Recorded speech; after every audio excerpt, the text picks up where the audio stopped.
నుంచి ఫోన్ వస్తోంది. ఆ నంబర్ అతని స్వంత నంబర్. మొదట్లో సరదాగా అనుకున్నాడు. నెట్వర్క్ లోపమనుకుని కాల్ కట్ చేశాడు. కాని మూడో రోజు ఫోన్ లిఫ్ట్ చేసిన క్షణమే చలిగాలి గదిలోకి దూసుకువచ్చింది. "నువ్వు నిద్రపోకు, నిన్ను చూస్తున్నాను" అని నెమ్మదిగా ఒక గొంతు. రవి గుండె వేగంగా కొట్టుకుంది. గదిలో ఎవ్వరూ లేరు. తలుపు, కిటికీలు అన్నీ లోపల నుంచే లాక్ చేసి ఉన్నాయి. అయినా అద్దంలో మాత్రం ఒక నీడ కదిలినట్టు అనిపించింది. ఆ రాత్రి అతనికి నిద్రపట్టలేదు. మరుసటి రోజు రవి తన తల్లి దగ్గరకు వెళ్లి ఆ ఇంటి గురించి అడిగాడు. ఆ ఇల్లు ఎప్పటినుంచో అపశకునాలకి నిలయమని ఊరిలో పేరు. అక్కడ ఒక యువకుడు అదే గదిలో ఆత్మహత్య చేసుకున్నాడట. చనిపోయే ముందు అతను ఒకే పని చేశాడట. తన ఫోన్ నుంచే తనకే కాల్ చేసుకుంటూ ఉండేవాడట. ఆ మాటలు విన్న రవి చేతులు వణికాయి. ఆ రాత్రి కూడా 3:03కి ఫోన్ మోగింది. ఈసారి స్క్రీన్ మీద ఫోటో కనిపించింది.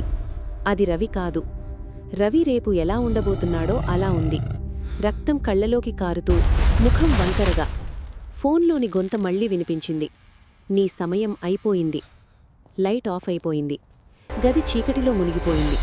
రవి పరుగెట్టి తలుపు తెరవబోయాడు. కాని తలుపు లోపలినుంచే ఎవరో బలంగా పట్టుకున్నారు.